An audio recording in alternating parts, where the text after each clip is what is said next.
Welcome, everybody, to the Choices, Chances, Changes show with Georgie, Dickins, and Tran. This is a dynamic podcast that explores the transformative power of personal and professional decision making. Georgie, welcome back. Nice to see you, Kiet. How are you? I'm doing well. So, how was your vacation? You had a family trip recently. We did, and do you know what? It's interesting. This is a proper vacation. Our vacations are normally very active. This is one that was very horizontal, and you realise the power of rest, rejuvenation, just stillness, and sunshine. So we got our hit of vitamin D. As I shared with you before we went live, my son had a thickness bug the day that we were travelling home. And I sometimes think, do children know when it's like the worst possible time to get sick? Yeah. But it's like, you know what, just embrace what it is. Let's just go with it. It's going to be fine. But no, it was wonderful. Thank you. I feel I've come back feeling reinvigorated. And it's a reminder of myself not to wait for holidays to feel like this, but to be inserting things into my life that take me to this level regularly.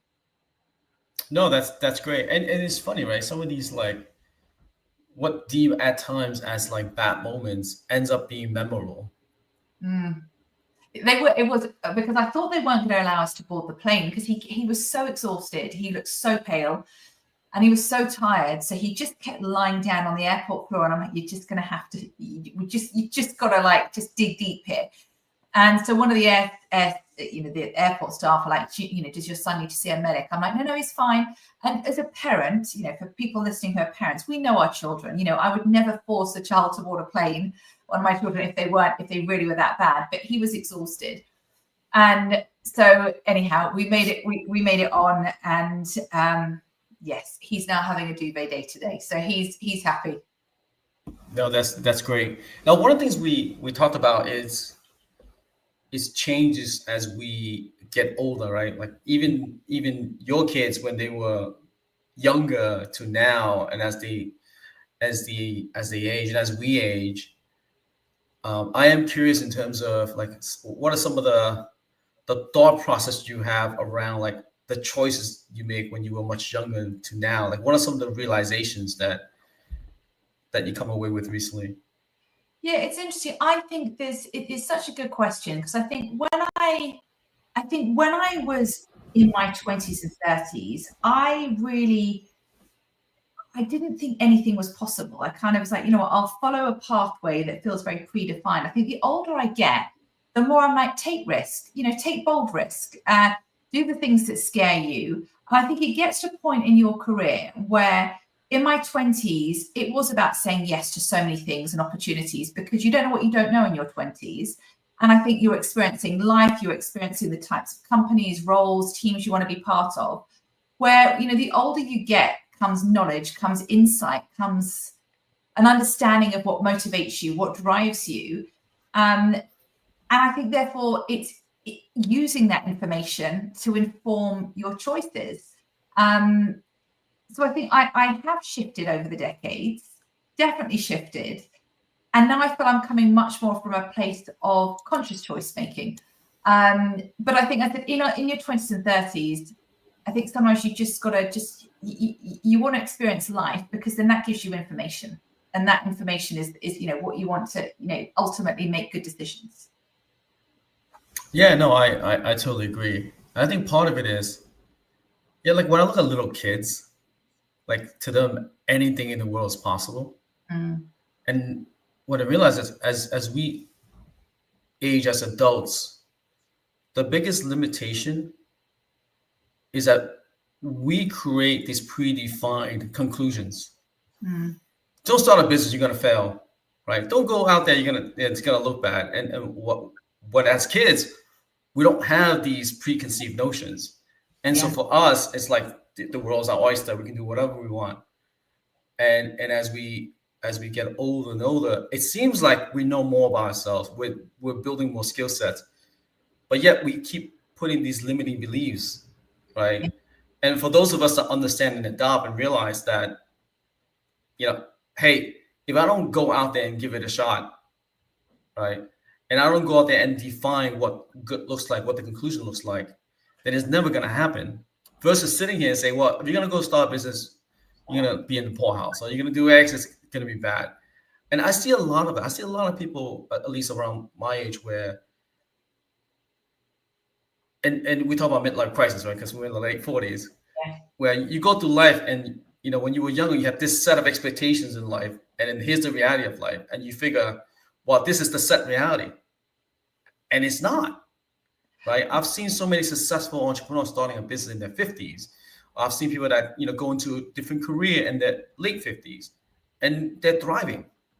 Yeah, I think it's a midlife adventure, because crisis, I think, like, it's a midlife adventure, and I was, when I was in my early career, I was always like, I always had that, what are the worst things that can happen? Like that, there was fear in the system. Whereas now it's like, well, what's the best possible outcome? Like, let's lean into that. You mentioned about your children. One of the things I see with children, and well, maybe I suppose I see it sometimes in mine. My 12-year-old, he's very much a seize the day. And I love this because he's 12. So he hasn't, those limitations yet haven't, they'll come because, that's part of being human. And we were in the airport on the way out for our holiday, and he's launching a rugby podcast in the summer. And he loves rugby. He plays it a lot at school. And we were in the airport, and he spotted the England coach. And like, if I was a 12-year-old, I'd be like, I can't possibly go up and speak to him. He goes, I'm just going to go and say hello. So off he did. He went and said hello, got a picture, and then I wandered over, and he asked him. He said, Steve, will you be on my podcast? And Steve's like, yeah, of course I will. Like, here are my assistant's details. Connect with her, and we'll sort out a time. And it was just such an important moment of seizing the day, because when we say yes to life and we leverage those opportunities when they come, because there's something about that. What do they say? Luck is when preparation meets opportunity. It's leveraging those moments, because if you don't catch them in the moment, those moments may never come by again. And so I was secretly really proud of him for being like, I'm just going to chat to him, because he was like, well, what's the worst that could happen? He says no, and he doesn't want to chat to me. Well, then that's fine. And I think there's something there. I was like, what can I take? What can I learn from this and apply to myself? And it was very much like, make the most of those moments when they come. Don't wait for a time when you feel ready. Like, don't be reckless, but equally, just don't wait to be 100% ready, because that is unlikely to ever exist. Yeah, it's like, don't worry about what can go wrong. Worry about what's going to go really right, and you missed out by not doing it. 100%. Right. 100%. And then when you come from that place energetically, it's compelling. There's something about our vibration when we're coming from that place, people experience it differently, and emotions are infectious. No, agreed. Now, let's say if you were someone that's working in a corporate world, right? Like, one of the things I always ask myself is, there's a lot of corporate events, there's a lot of team building events. I was saying in the early days, like, I don't go. I'm like, oh, what's the point of going, etc. Like, is that a good thing or a bad thing? Like, in terms of like socializing or just being out there a bit? Look, this is my view, and let disclaim this is my view. I think certainly when you start your career, because often I have when I run leadership programs, there'll be people who identify as introverts.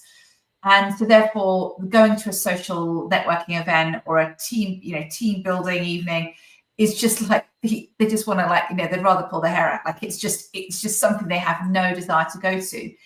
And yet I spend a lot of time interviewing senior leaders, and some do self-identify as introverts.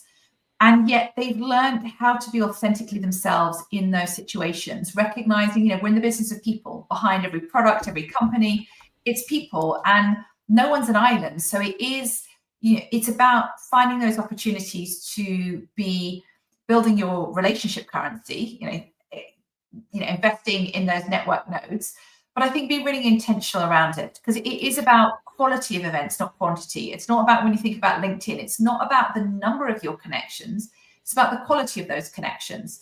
So I think it's being very thoughtful around the events you say yes to. And if you're going to those events, it's giving yourself a target. Maybe I'm going to connect with 2 new people before I leave, 2 new people. But doing it in a way that feels very palatable to you. Yeah. And look, the truth of the matter is your network is your net worth. And everyone's just got to be aware of that, right? And I do think when you are much earlier in your career, it's weird, but senior leaders are more willing to talk to you. They are, and so leverage those times. I always say to my clients who are kind of in their, they're emerging leaders, have something really interesting to say. So if you bump into like a Jamie Dimon or an Adina Friedman or whoever it may be, in the lift, use that time. Hey Jamie, have something interesting to say about the company, what you're working on. But those are micro opportunities to start building your brand. And Jeff Bezos, he talks about personal brand, and he says your personal brand is what people say about you when you're not in the room.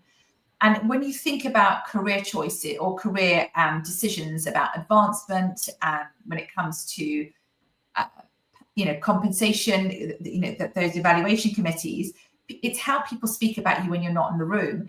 And if you don't want to be the best kept secret in the room, if no one knows who you are, then that is going to be very, very challenging, because we don't live in a meritocracy. It's not a meritocracy. So it's about being thoughtful around the events that you want to show up at. And I am underscoring the and, having something interesting to say about yourself, because if you can't say something interesting about yourself, how can you expect other people to be able to speak about you in an interesting way when you're not in the room? No, exactly. It's funny is when I used to mentor people, one of the things I tell them is, imagine you're running for office, and the question is, what is your platform? Right? What is Georgie Dickins' platform? What is the message for being Georgie Dickins? Because in life, in anything you do, you need to see from that perspective, right? Because you're dealing with your existing clients, your future potential clients, right? Your employer is a client, right? Your boss is a client. And so, these are your constituency. So the question is, what is your platform? And a lot of people don't get that. They don't understand the message of what defines them and what they bring to the table and what's their platform. And look, it sometimes takes a lot of self-reflection and asking questions and understanding, who you are and where you want to go.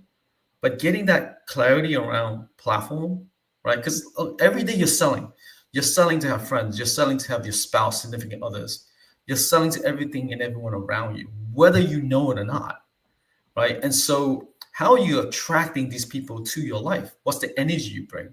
So what is your platform? And we often don't give thought to that. Like it's so critical. And as you were speaking, the story that came to mind, which is a slight deviation, but it's under it is still under the umbrella that we're talking about around really, people, connection, taking chances. Back in November, I was at Abu Dhabi Finance Week, and I was invited to General Atlantic's launch party. They were opening their office, and I was due to go with a colleague who'd gone to the wrong hotel. She's gone to there were 2 hotels with the same similar name. So I arrived at this party, and aside from the CEO and the CMO, I literally didn't know anyone. And I'm very, very rarely in situations where I don't know anyone in the room. Because in my mid-40s, typically events I go to, I've been invited, or it's been through work. So there's always people I can go and say hello to. And I in that moment, I was about to go in. I could see the room was really busy, and I thought, do you know what? I'm just going to go back to the hotel. I'm just going to go back to the hotel. The thought of going into a room and really not knowing anyone, the fear was really palpable. And so I had this backwards and forwards in my head of go home. I'm like, no, you've got to go. Just go in there, find someone, just go and say hello. And I must have been in there for 5 minutes and I was like, no, I'm here. This is an opportunity. Why would you go back to your hotel room?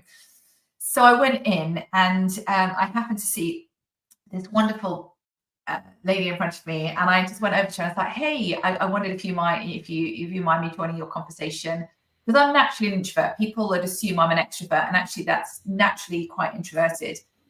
And I said, would you mind if I come and join your conversation? Because actually I don't know anyone. I don't really know anyone here. And through the virtue of meeting her, she knew so many people in the room. So she connected me to and introduced me to so many amazing individuals. And I had such an interesting evening. And here's the thing, had we walked in together, not really knowing anyone, we'd have probably squirreled ourselves off in the corner, and I wouldn't have made any of the connections and had any of the really interesting conversations that I had as a result of being like, no, going back to my son thing. Seize the day, you're here. What's the worst that could happen? But what's the best that could happen? And that was a lesson I will continue to remind myself of when I have those moments of trying to hold myself back, and letting that internal dialogue, the one that's not helpful, lead. Yeah, but I don't think people realize, like, everyone goes through that. No matter how successful you are, or like, everyone goes through that mentally, right? Now, when I was young, I always realized, like, am I the only one thinking like this? Like, no, like, everyone goes through this. Like, I think when we talked about last time, look, you do a lot of, like, keynote speaking. You're on stage a lot, right? Like, do you have butterflies? Do you get, like, right? We all do. Yeah. Right. But the difference is, despite you end up doing, you're a champion. You went through it, right? And you get better every time you do it. I think for me, if I didn't have butterflies, and they are, I would be worried, because I'm too complacent. I don't care enough. So the butterflies, I remember years ago, I don't know if it was a coach or a leader saying to me at the time that if you think about what butterflies feel like, they feel like it's the same as like that nervous energy. It's also like excitement, because when you're a child, they're like the day before your birthday, or maybe the day before it's Christmas, you're like, there's such like an anticipation. And when I reframe that, I'm like, you know what, this is not something to fear, butterflies. It's something, let's make them a friend. And Pavarotti, the late Pavarotti, there was a quote that said, he shared, which was like, I go on stage to die, which was really speaking to the point that even someone that successful, that experienced, and that accomplished still felt the feels of fear, because he cared so much. And then once he found his rhythm, and extraordinary, but that was part of his process for being ready to deliver something that was exquisite. Yeah. No, totally agree. Totally agree. So I think embrace the fear. So, my next curiosity is, the situation that you mentioned in Dubai. Is it because, now we're in our 40s, or as we age, we know about ourselves a lot better? And so it just gives us that self-confidence. Like, sometimes I tell myself, look, I know who I am. I know. Look, I'm not everyone's cup of tea, right? I don't need to be liked by everybody. I don't. That's not my goal at all. But I know who I am. I appreciate who I am. And so I have now more courage to do the things I want to do. Like, is there some of that as well? Yeah, I think it's more, what I've learned is I think if you'd spoken to me even 6-7 years ago, I'd have listened to that dialogue of like, don't go in, like, you'll look foolish. What if, no one's, what if people be like, who's the loser who's arrived on her own? I would have listened to that internal dialogue, and I'd have been like, okay, I'm checking out. Like, I'm getting back in the taxi, going back to my hotel. Whereas now I think with the work I do around neuroscience, around like psychology, around, the behavior, I recognize that voice is a voice, but there are other voices there. And I have the opportunity to reframe that. I have the opportunity to be curious with that voice, to be like, okay, well, what's the message this voice is trying to tell me? It's like, well, it doesn't want me to look stupid. It doesn't want me to, it's trying to be purposeful. It's got a really positive intent. But if I'd listened to that voice as if it were true, I wouldn't have gone. So I think now what I've learned to do is to be curious, and also to be courageous.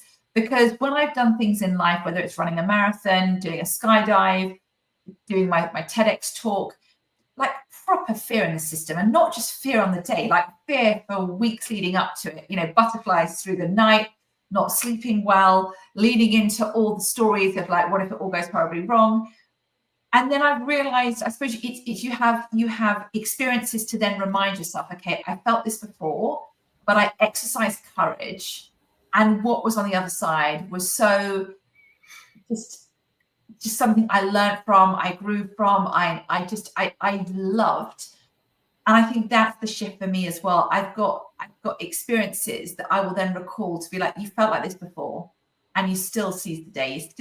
You still were courageous, and look what happened as a result. So I reframe, and then I also remind myself of when I felt like that before, and what the results were. I mean, what about you? Because you've led global teams. We spoke. When we spoke on one of our conversations, you talked about being an introvert, and yet you've practiced courage to be like, you know what, like, yes, this, but I recognize the importance of, for example, speaking, and so I'm going to get good at it. I think that's a big part of it. It's really being mindful and just having the willingness to do more of it, right? It's like, I remember when I made director, this was, wow, I'm old. It was 18 years ago. And your profiles increase and you have more and more conversations, right? And I literally sat down with the head of HR. It's like, hey, I'm nervous when I'm in these meetings, having these conversations. And that's why you don't see me speak much. Like, what do I do? Right. And like, when I'm in front of an executive, like I'm nervous. I don't know what to say. And then he comes back and said, Kiet, most of them don't even know what they're doing. You know more way than they do. Why are you nervous? Just be yourself, right? Stop worrying about others or what others think. Just be yourself. And that was a great advice, right? And I just be myself. And I kept bringing my authentic self, right? And learn how to express myself a lot more clearly. And over time, I built this platform. This is the Kiet Tran platform. Here's my messaging. Yeah. And it's, I don't speak just to say, hey, I have something to say, right? I speak to add value. And so as long as my intention is right and I'm adding value, right, I'm generally helping the situation, then it's a good thing that I'm speaking up. And so with that mindset, it allowed me to speak more in many situations, scenarios. And over time, as I run businesses, I present to, company boards, our client boards, etc. And you end up doing it thousands of times. It becomes like a, innate skill set. I think there's a saying, right? If you spend 10,000 hours, you become like a super expert in something. I think if you added up all these 20 plus years of talking publicly, like it's really allowed me to grow. But at the end of the day, I'm still an introvert. That doesn't change, right? Like, I actually just like to sit down and don't say anything and just be silent.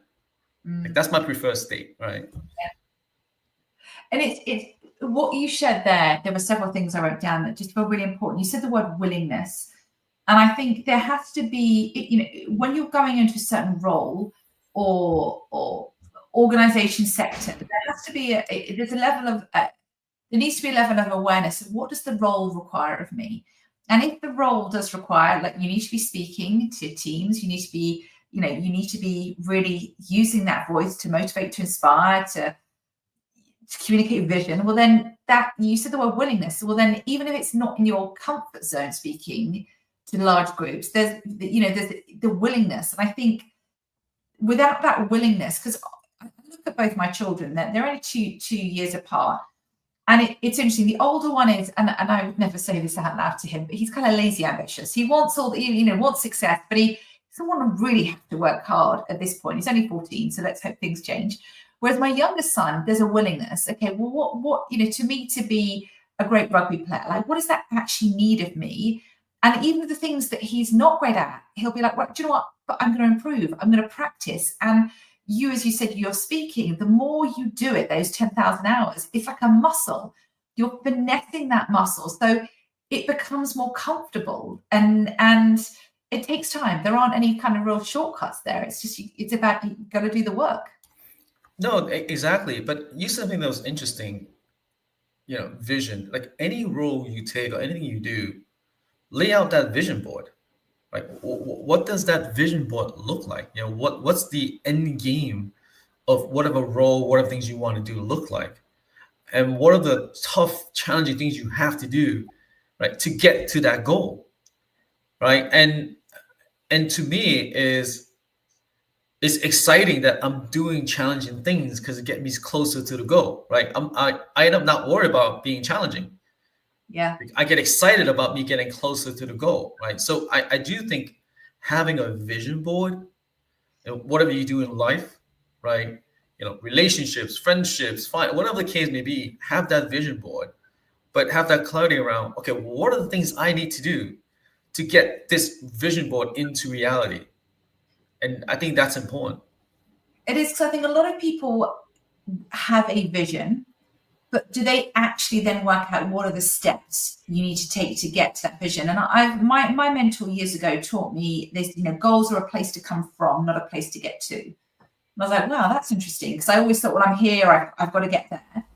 And it was a flip that he shared, is that goals are a place to come from. So if you want to be MD, director, if you want to have certain client coverage, if you want to, I don't know, run a marathon, whatever it may be, if that's the goal, well, then let's work from the outcome and kind of roll back from there. So if that's the case, who is the person that runs a marathon? What do they do? How do they train? What are the systems they've got in place?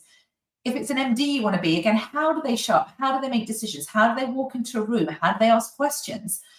So if you start from that place, and then it's okay, well, if that's my end goal, these are the things that need to drop.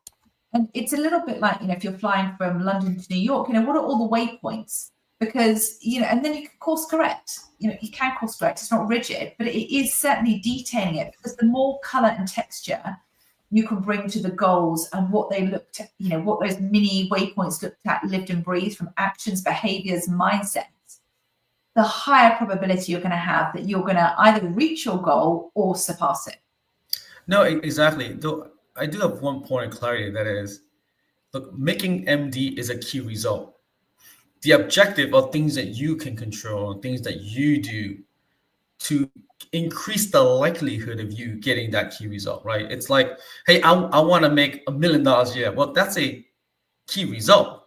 But the objective is, well, what are things you're going to do? What actions you're going to take to get to that key result? And I think sometimes where people get confused is to say, hey, kid, I'm failing. I'm not doing this. I'm like, no, all the activities you do is getting you directly to the right place. Keep doing it. Like, don't confuse objective versus key result. Key results are things that may be outside of your control. You're doing everything right. Maybe the timing's not right, right? And I think at times that's the biggest struggle that people go through, is not being able to delineate objective versus key results.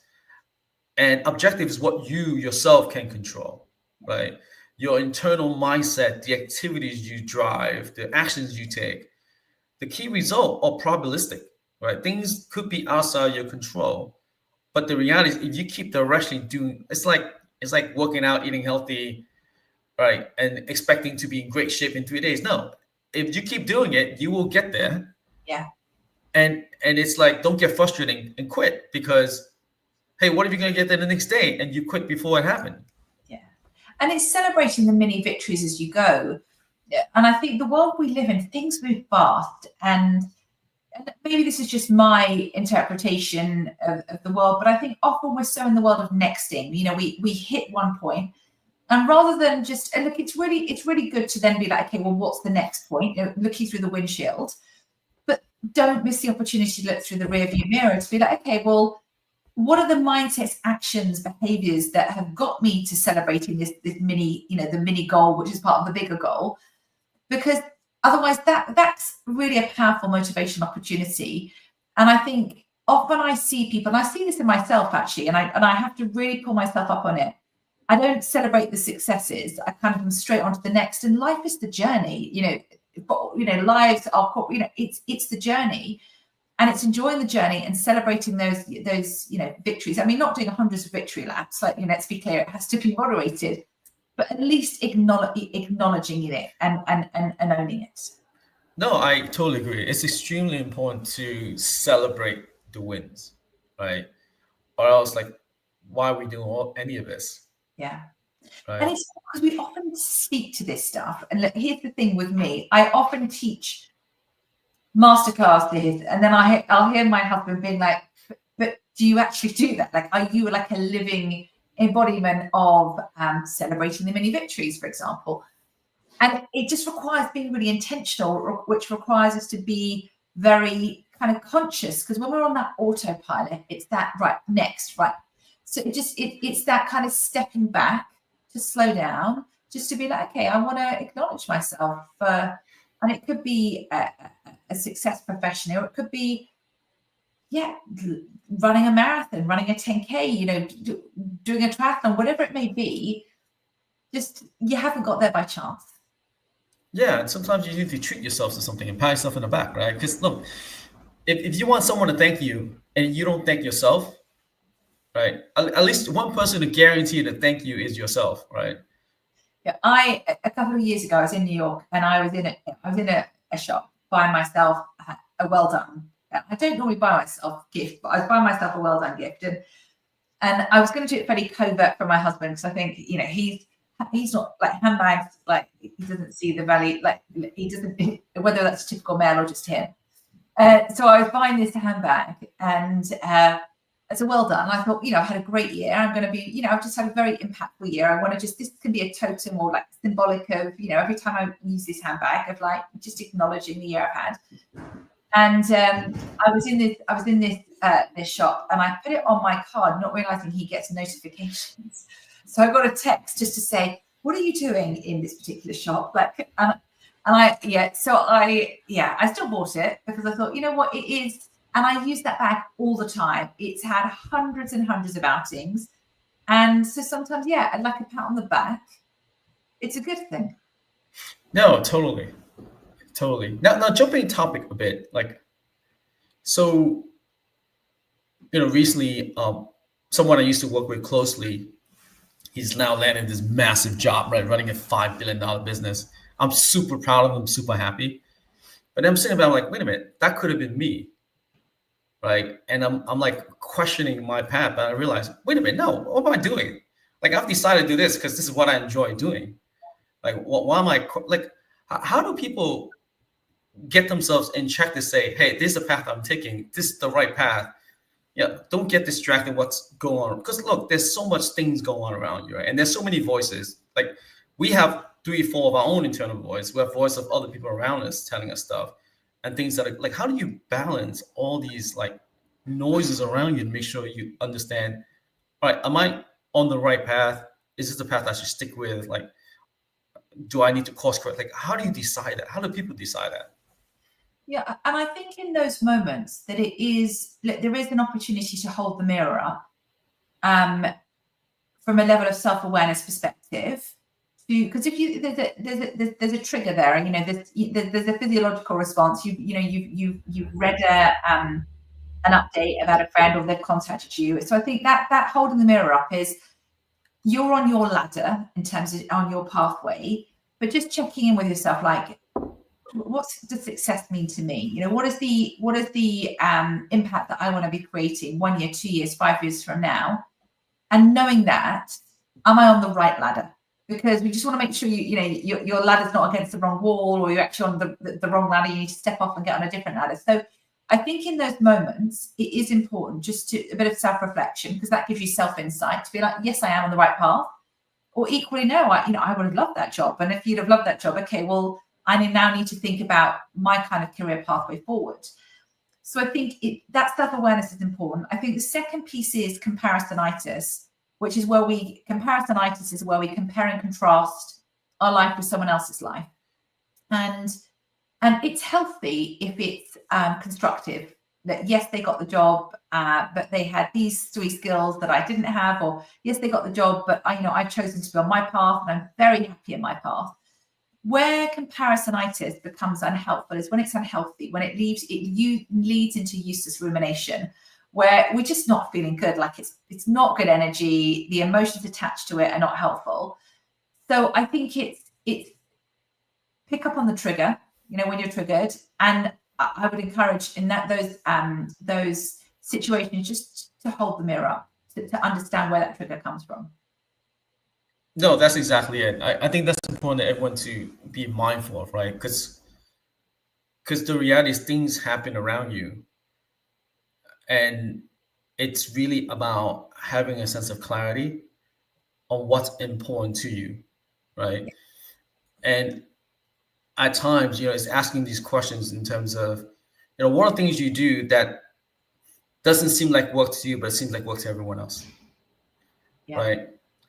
It's like, what are the energies you want to send to the world? Like what type of freedom you want? Like it's really asking yourself and having that clarity. And to me, on self-reflection, like, I'm extremely happy where I am. I would never trade. You can make me CEO of a $100 billion company. That's not what I want, right? What I want is the life I have now, and I'm loving it. And it was funny. I was talking to my wife. My wife's like, "Yeah, I don't want you to do any other roles. Like, I love seeing you around every day, right? Doing what we're doing." And I think there's something there that when you get onto your, let's say, your deathbed, age 80, age 90, age 100, hopefully it's a very long and healthy life. What are the things you want to be reflecting on to be like, what, this is a life well lived, one where I had impact, I left a mark. And for some people, it will be a very busy corporate role that sees them on the road every week. And because each of us have different things that bring us alive, where we can create that impact. And it's living a life that's true to yourself. And that's what I often call, I come back to. It's like, what would my 90-year-old self be thanking me for when it comes to the decisions I'm making now? What would that older version of me say? You know what? That was a good call. No, it's exactly. And it's interesting, because on the flip side, there are MDs at my old firm that are like, "Hey, I'm so jealous. You're all going out creating businesses, doing all this," and I'm like, "Do you enjoy what you're doing now?" It's like, "Yeah, I love what I'm doing." Then what's wrong with it, right? Everyone have their own path. There's nothing wrong with picking a corporate path, a non-corporate path. There's no right or wrong answer. It's really about you, right, and what fits your mold. In a way, I call it. I try to tell my kids, and apparently I've been pronouncing it wrong. Ikage, right? It's really about ikigai. Ikigai. It's about enjoying what you're doing, knowing what you're good at, right? Understanding the marketplace, etc. And it's really getting that alignment. And at times, maybe that alignment doesn't sound exciting or sexy, but it is your alignment, and it works well. So stick with it, right? There's nothing wrong with it, right? There's no one path. And I think that's the confusion. People think, hey, just me working for someone is not cool. Well, when I last checked, Steve Ballmer is worth $100+ billion being an employee. There's nothing wrong with that at all. It's knowing you. It's Aristotle says, knowing yourself is, knowing thyself is the beginning of all wisdom. And it's so true, because there's, for all of us, there's so many things we can do. And it's interesting because I joined the market back in 2000. Yeah, I think it was around 2000. And certainly when I was at places like JP Morgan, lots of extraordinarily talented traders. And some of them have gone on to do completely different things. Yes, there's people who have risen the ranks in the corporate world, but there's not a huge amount, but some have gone on to be chefs or gone on to do things that were very clearly passions and loves, and one's writing poetry. There's that there was some very untapped potential when they were in markets, because they were exceptionally brilliant traders and or salespeople. And so I think there's so many things we can do, but it's which is where that mirror comes up. What are the things that bring us alive, and how can we activate those? No, it's exactly. And so, you talked about the mirror and some of these like vision boarding, etc. How do we leverage some of these toolkits as we age? And I see a lot of my friends, when I'm mid to late 40s, midlife crisis, whatever people call it, it's everywhere, right? Like, how do people go through that? Yeah, and the mirror. See, here's the thing with the mirror. Like, it might be a coach that holds the mirror up for you. Equally, I think it's something I believe it's something that's really important to be doing ourselves. But it's not just enough to hold the mirror up. It's then like, what are the questions we're asking ourselves? because the questions that we ask ourselves, they can really change our experience of life because if you are asking yourself questions and you're coming from a place that's very honest, and we don't always like what we see when when I was in the industry years ago, when I was, I worked out, I wanted to kind of set up my own business, be an entrepreneur. I remember when I held the mirror up, there were things I didn't like about myself, and it's not always comfortable to see yourself, but it's important if you want to lead your life from a place of intention and impact. And I think it's questions like, what's the success I want to be celebrating 2 years, 5 years, 10 years from now? What are the sacrifices I'm prepared to make? I mean, one of the questions my coach asked me, this is maybe a decade ago, which is actually said, who are you? Who are you? And I said, well, I'm JP Morgan, I'm on the electronic trading side. She goes, who are you? I want to have a mother. And she's like, but who are you? And I was like, I don't understand the question. Because I feel like I'm getting, and I like to do well in exams at school. So I felt like I was being tested. But what she was uncovering is like, what were my values? What did I care about? What motivated me? What made me want to spring out of bed in the morning? And I've become so detuned to that because I was on the hamster wheel of doing well, earning good money, ascending in my career. And I couldn't answer the question, who was I? Without then, taking time to really step back and to ask the questions, to really ask the ones that are, again, simple, but can be really uncomfortable. And then it's taking action on that information, because there's one thing to know what success means to you. And there's quite another thing then to be putting in place the strategies and systems to then make that success a reality. You're on mute, Kiet. Oh, sorry about that. Yeah, I'll say that's very well said. I think it's really asking those tough questions. I think there's also, there's a saying at least I try to adopt, is hope for the best, but expect the worst in a way. Because we always, as we're growing up, we always had these high expectations. We're always expecting. To me, it's like, as I realized, over time, I've become my own trust fund baby in a way, right? Because I'm setting these level of expectations, and the reality of life is not about expecting to be this by when. Like, there's no such thing as a timeline or expectations to when, right? It's about life is just life. It's just being in the now, being the present, and appreciating. To me, like the wealthiest person, I have this friend where he enjoys life. He just enjoys life. Like he eats well, he sleeps well, he just enjoys life. He doesn't have an amazing fancy career, he doesn't have a massive bank account, but he enjoys life. And he's so amazing. Like I want to be more like him. Right. And so for us, it's really about, not measuring that expectation, whether it's that fancy title or that targeted bank account. Look, none of these we can take away with us. Like the way I think about it is like, you fast forward 100 years after I'm dead, like no one's gonna remember who I am. Yeah. Right. So why worry about the things that's just really, like, it's really about asking yourself what really matters. And to me, what really matters is my health and my relationships with the people around me. Right. There's a great book, and I can't remember the exact title now, but it's about the dying wishes, and it was an author who interviewed people on their deathbed in a hospice, and there was such a common theme around what people shared with their thoughts. But to your point, successful, and if we use the word success and then full, like FULL, was about relationships, was about people, was about connections, was about memories, was about moments. And you can have those connections, memories, moments in your career, but it's making sure it isn't all about the title, the money, but it's about the journey. And when you said about how do you be holding the mirror up, I think sometimes it's also about having friends who are mirrors.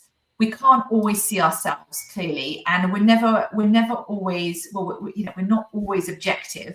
Even if we ask ourselves questions, we're not always objective, or maybe we don't see our full power or potential, which is where having an ally, a friend who is the mirror or the truth teller, can be incredibly valuable too. No, it's exactly. And we talked about this around energy, right? Like people that add energy to you versus, the energy vampires. And really having a deliberate inventory of that in your life. You have to do it. Yeah, the friends are there for a reason, season, or a lifetime, and some people you just go through lives and you gravitate to some, and others that they go on a different pathway, and that's okay. And to your point, energy vampires. Look, vampires suck the blood out of out of people. Energy vampires can suck energy out of a room. And we don't always get to control who we hang out with from a work perspective. But I think to your point, where you can take inventory, actively take inventory, and actively step away from the people that just, they're not where you're going. No, they're not. But I also realize it's like, when we either out in the gym or eating or what have you, and the people we meet, like the more open we are to discovering meeting people. Like some of the most amazing people in my network or people I meet from being at the gym or being somewhere, and I happen to be social that day, right? And made friends. Like, do you experience that as well? Yeah, and it's interesting. One of my closest friends, we met. My youngest son was probably 3 or 4 weeks old, and I was in like a little greengrocer getting some vegetables, and I heard this baby cry, and I was like, this is really weird. I thought I'd left my son when I say in the car was directly outside this little shop. And it happened to be this woman who had a baby a similar time to me, and she ended up becoming my coach actually, because she helped me through when I had burnout, and she was in this greengrocer at the same time. We happened to then have a conversation, and we sparked up an amazing connection. I've bumped into people in New York on the street who, for whatever reason, have come and spoken to me about something, and then built up a connection. It's you never know these serendipitous moments where you might meet really kindred spirits. No, you don't. And that's why I think always have an open mind and a curiosity to know about people that are around you, right? And even, people always ask me like, how do you, how do you talk to strangers, or how do you like just meet people in general? Well, I see myself as a reporter, and I'm trying to learn about someone. Yeah. Right. And when you put them in the spotlight as they're being the most interesting person you want to know about, they'll naturally connect with you. And the mistake I see people a lot going, they go to a cocktail and all they do is talk about themselves. Hey, I'm amazing. I'm amazing. I'm amazing. Like, no one wants to hear that. Right? It goes. I remember Lance said something brilliant in the book. He had a lot of these one-liners that were so profound, but it was like, be interested and be interesting. Like that, be interested. To your point, people are very happy to talk about themselves, but that be interested and do it genuinely. When you're asking a question, really want to listen and be curious to what they say, and then the be interesting, like have something interesting to say about yourself. So. Because that's how connections, that's how rapport is formed. No, exactly. Now, so pivoting it back a little bit, we talked about all these voices, a lot of changes happening. Like, how do you lead and manage people, and like in these type of times that we're in now, right? There's lots going on, especially if you're running a massive organization. Like, how do you understand what's going on with your teams, and how to get everyone like in the right place? Like, what are some of the things that you're hearing and advice you give to senior leaders around leading in times like these? The analogy that comes up for me, first of all, is Formula One. And if we think of, let's say, Lewis Hamilton driving for Ferrari, yes, it's about the car, it's about the team, it's about the pit stop, it's about the engine, but ultimately it comes down to the person in the seat. Are they fit for purpose? And I think with so many demands and changing expectations on leaders today, that staying fit for purpose, and by that I mean having the right energy levels, having the right levels, having adequate resilience, because the leadership seat is one that is highly scrutinized. Your stakeholders are judgmental. Stakeholders are on 24/7. You are being asked to make decisions with incomplete information. You'll be judged with the prism of hindsight. So there is something there for me about leaders, about resourcing themselves so they can be able to make decisions from a place of mental acuity and clarity. And so that really comes to, okay, so what are the things that resource me? Because if we think about energy like a bank account, there are so many debits that are coming out, every meeting, every email, every conversation, that you can love what you do, and these things can still be, there's still debits from our energy account. So therefore, what are the credits that need to go in? And maybe that's going to the gym. It's again, not doing emails on a Saturday, whatever it may be, taking 3 or 4 minutes out at the beginning of the day just to kind of just to meditate, just to be like, okay, what's needed of me today, just to kind of calm the nervous system, to really allow the mental noise to settle a little bit. And I said, everyone will have their own kind of toolkit for what that is. It goes back to awareness, knowing myself, what are the things that resource me? Because it's a tough place for leaders today, and it's about, you have to be more adaptable than ever before. It was Charles Darwin who shared the quote that it's not the smartest of the species that survive, or it is the ones that the ones that are most adaptable to change. You've said the word pivot several times today, and leaders are now having to pivot. But if you haven't got that mental headspace to be making good decisions and good choices, to be bringing the right people together, then they're probably, you're not going to be performing at the level that you need to. And then the last thing that I'll say there is as a leader, it's being the chief repetition officer. In times of change, what's our vision? What's our strategy? What are the outcomes we're driving? And it's not sufficient just to stay in a town hall and think, well, look, everyone's now really clear on the vision. There is that repetition, because just to really reinforce, what are we working towards? Because in times of change, people might have, people might be listening, but are they actually hearing? And those are two very different things. That's right. Like, knowing and understanding are not the same, right? They hear what you said, but do they understand it? Is it internalized, right? And I do think one of the most important traits as a leader is being a good signal reader. And you need to differentiate the short-term signals versus the long-term signals. And a lot of times, we need to declutter ourselves. And to your point, right? Finding time of reflection. I put on my calendar, as a leader, an hour of reflection time every day, because I need to sit back, reflect, and understand what's going on, right? Especially the more people you lead and manage within your organization, that matters. And sometimes decluttering would be, and you and I talked about this, like, I stopped doing one-on-ones, right?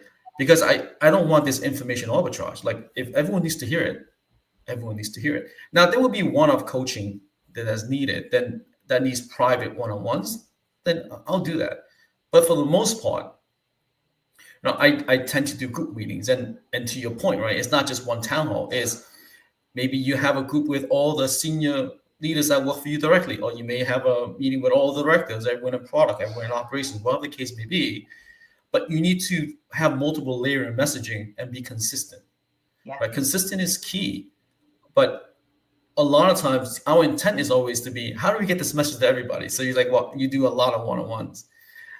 And it's not quite as impactful as I used to think it was. So for me, like, I've decluttered, like, no more one-on-ones, because I realized, like, 60%, 70% of my calendar was one-on-ones at one point in time. I'm like, wait, what can I say to this one individual that I can't say to that? And no, everyone needs to hear the same message. So we're singing along the same song sheet, right? Yeah, and you said earlier, I love what you referred to them as. I have information packages, depending on, because your U minus one will be privy to a certain level of information. So it's really, what's the right level of information, depending upon the group. And I love what you shared there about reducing one-to-ones. And a very senior executive that I work with, she talked about reducing her one-to-ones. And so she took all the one-to-ones out of her diary and said, right at the end, and I think this is from the NVIDIA leadership style. She'd I think if I pronounced that correctly, she'd read it. And so she said, so for all her directs and her directs -1, she said, right, every week on Friday, I want you to send me 3 bullet points. But I'm not prescriptive with those bullet points. There could be somebody you want to acknowledge, some market intelligence, the competitive intelligence, a challenge you're experiencing, something you want help on. 3 bullet points. And what I suppose when I say it wasn't prescriptive, but 3 bullet points was the prescriptive piece, but the actual content, take it where you need to take it. And the other piece was the prescriptive piece, is like, this should take no more than 5 minutes. So this is a small direct debit of time from your diary. And her commitment to her group was that I will read these every week, every weekend. I will go through them, and then I will send you, or maybe not every weekend, maybe it was on a Friday, and then I will acknowledge that I've received it. And she said it took 16 times 30 minute one-to-ones out of her diary. And you just think the opportunity cost of time, how much additional space she had for the higher value yeses, which was, strategizing for the business. And also very succinctly, those emails drew attention to what needed her attention. So you actually highlight a good point that I want to zoom in a bit, is higher value yeses, to your point, right? Because as leaders, it's making those tough decisions, but getting the team focused on the yeses and being deliberate about, okay, these are no's, like stay very focused and hone in on the yes. I think someone said, was it Steve Jobs, is he's so laser focused, right? And he doesn't want distraction from that perspective. Like how critical is that, being a leader? So critical. And with the leaders I work with, their boundaries, there's a recognition that no is a choice, yes is a magnitude of commitment. And just because you can do something doesn't mean you should. And I think that there's something there, because it's the opportunity cost of time, and not just an hour's meeting, but like a 5-minute, units, a unit of time, what that could be spent on. And I think it's something, I don't know, maybe it's some of them did, it's a DNA level that's very intrinsically who they are. I think for others, it's something they've really learned to get good at, because as you ascend in your career, there'll be more asks of you, more people will want to steal your time, more people want you involved in things. Getting good at this isn't a nice to have, it is an absolute necessity. Totally agree. Well, Georgie, that was fun. I mean, time pretty fast when you're having fun. I mean, any last words to the audience on this episode? What feels important to share? What feels important to share is highlighting what I just shared there about, no is a choice, yes is a magnitude of commitment. And yes, that's in our professional life, but equally our personal lives. We often live in the world of saying yes to social engagements, and I think, when it comes to social engagements, I always think if ever I'm asked, to go to an event, let's say a month from now, it's easy to say yes. For me, I'm like, would I go if the event was this evening? And often it's a very different response. So it's just a reminder: protect your boundaries and honor them, because time goes quickly. So make the most of those good choices. Agreed. Well, thank you, Georgie. Thank you, everyone, for your continued support. Till next time. Appreciate everybody. Thank you.